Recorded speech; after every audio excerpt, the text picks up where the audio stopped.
The foundational principle of Robert Greene's first law, never outshine the master, is a timeless admonition about the psychology of power and the inherent insecurities of those who wield it.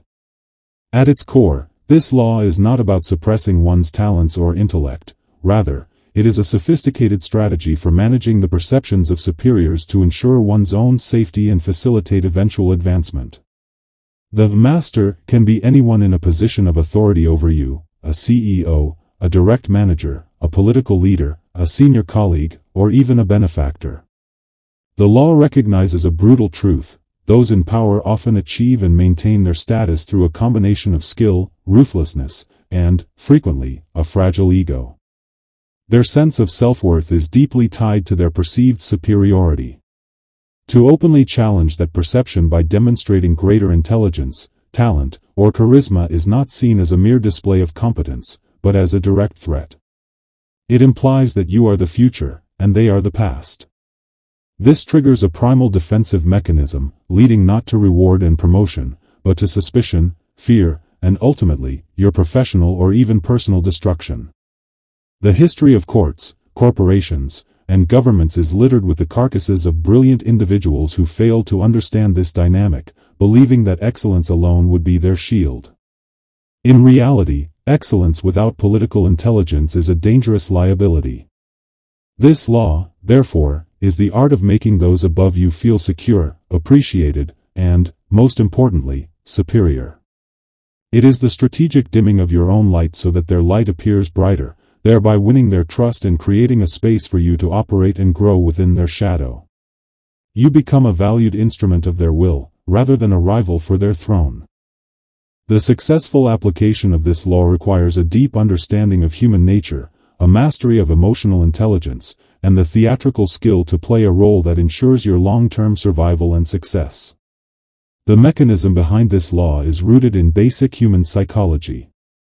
Insecurity is a universal trait, but it is magnified in positions of power. A leader's authority is often predicated on being the most knowledgeable, the most capable, or the most visionary person in the room. When a subordinate consistently demonstrates qualities that surpass the leader's, it undermines the very foundation of the leader's legitimacy. This creates cognitive dissonance. How can I be the rightful leader if this person is clearly better than me? The most common and easiest way to resolve this dissonance is not to acknowledge the subordinate's superiority, but to eliminate the source of the discomfort, the subordinate. This elimination can take many forms: being sidelined on important projects, receiving poor performance reviews, being denied promotions, or being outright fired. The master may feel a conscious or subconscious envy, a emotion Francis Bacon called the most secret and core of all the vices. Envy is not about wanting what someone else has, it is a deep-seated resentment that someone else has it. By making your master feel secure and superior, you neutralize this envy before it can take root. You are not competing with them, you are reflecting their own glory back at them, making them feel more powerful and intelligent in your presence. This makes you indispensable not for your own talents, which you must cleverly conceal, but for the way you make them feel. Your value shifts from what you can do to how you make them appear.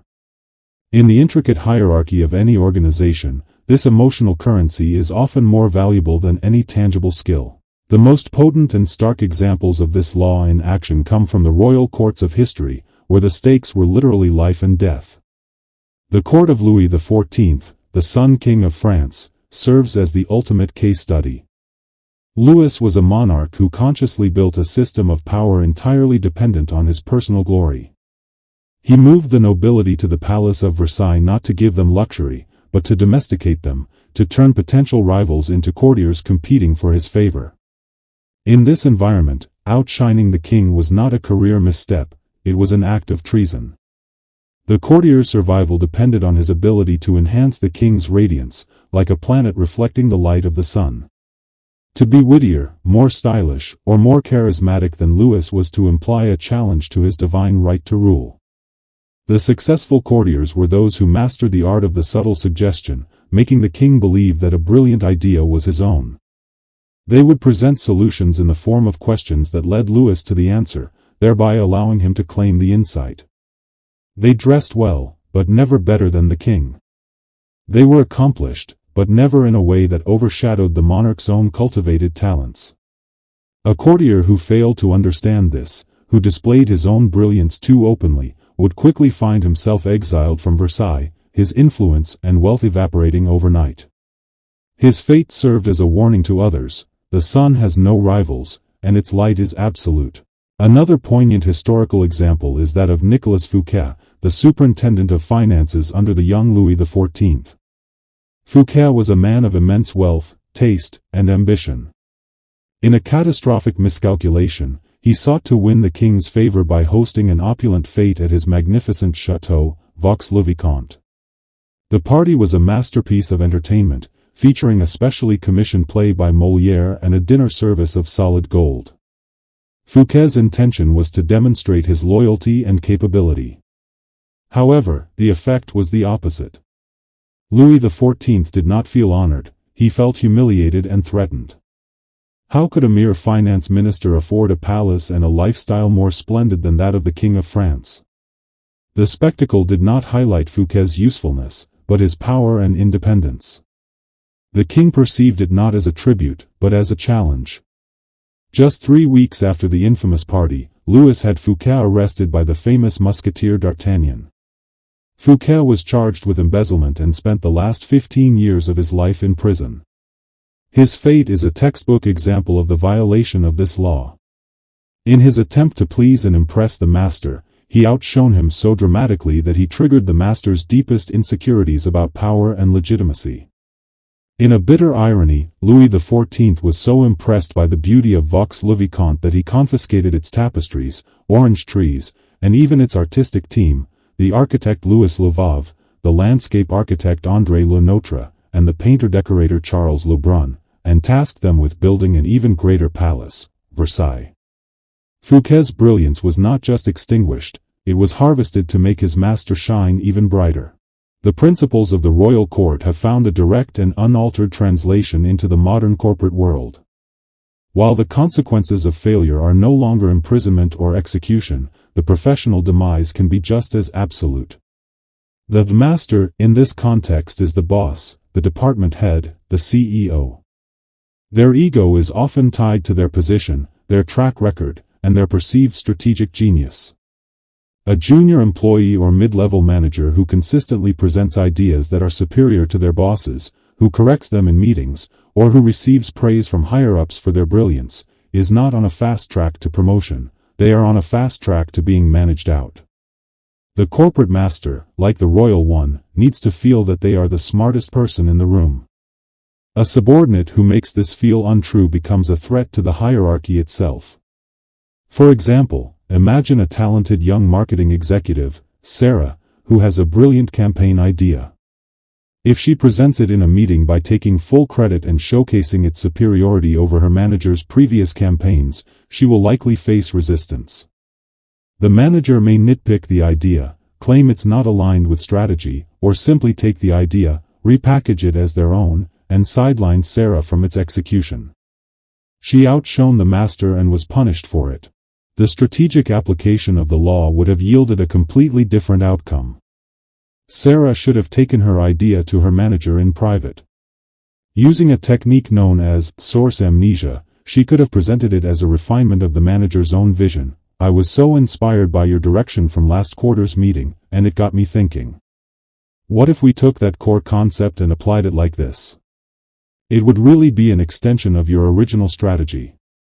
This approach does several things. It makes the manager feel like the true originator of the idea, it demonstrates Sarah's alignment with the manager's goals, and it positions her as a loyal and insightful implementer, not a rival. The manager can then present the idea to their superiors as their own, and in doing so, they will inevitably have to credit Sarah as a key team member who executed the vision flawlessly. This makes the manager look good for nurturing talent, and Sarah gets recognized without triggering defensive instincts. She becomes a valued asset, a person who makes her boss look smart and successful. This builds trust and dependency, paving the way for her own advancement. The credit for any single idea is a small price to pay for long-term career capital and the master's patronage.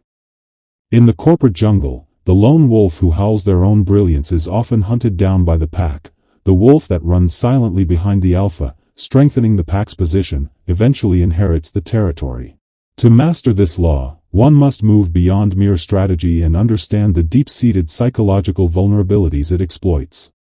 The behavior of a master who feels outshone is rarely a simple, calculated power play. It is often a visceral, emotional reaction rooted in several cognitive biases and personality traits. A primary driver is imposter syndrome, the internalized fear of being exposed as a fraud despite evidence of competence. Many individuals in power secretly harbor this feeling, believing they have fooled everyone into thinking they are more capable than they are. When a subordinate demonstrates genuine, unassailable excellence, it confirms their deepest fear, that someone is actually smarter and that their exposure is imminent. The subordinate becomes a walking, talking reminder of their own perceived inadequacy. Eliminating that reminder is a psychological defense mechanism, a way to restore their cognitive equilibrium and silence the internal critic. Furthermore, the Dunning-Kruger effect often creates a dangerous paradox. This cognitive bias causes people with low ability to overestimate their competence, while those with high ability may underestimate theirs. A mediocre manager, a Dunning-Kruger type, may genuinely believe their ideas are brilliant and their strategic vision is unparalleled. When a highly competent subordinate presents a superior idea, the manager, unable to accurately assess its quality, may dismiss it as flawed or trivial because it does not align with their own inflated self-assessment. The subordinate's brilliance is not just a threat, it is literally invisible to the master, who interprets the act of presenting it as insubordination or a lack of understanding. Conversely, the talented subordinate, prone to underestimating their own abilities, may mistakenly believe the master will recognize and reward quality, a fatal miscalculation. This psychological landscape is often exacerbated by traits of narcissism. A narcissistic leader requires a constant supply of narcissistic supply, admiration, attention, and validation, to maintain their fragile self-esteem. They see the world as an extension of themselves, and their subordinates as mere instruments to reflect their glory. A subordinate who generates their own praise is not just being disloyal, they are stealing the leader's essential psychological fuel. This is perceived as a profound betrayal, warranting severe punishment.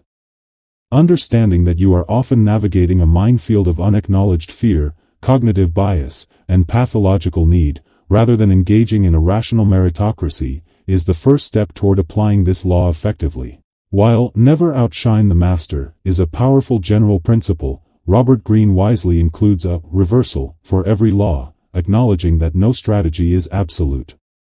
There are specific, high-risk circumstances where outshining the master is not only permissible but necessary for survival and advancement.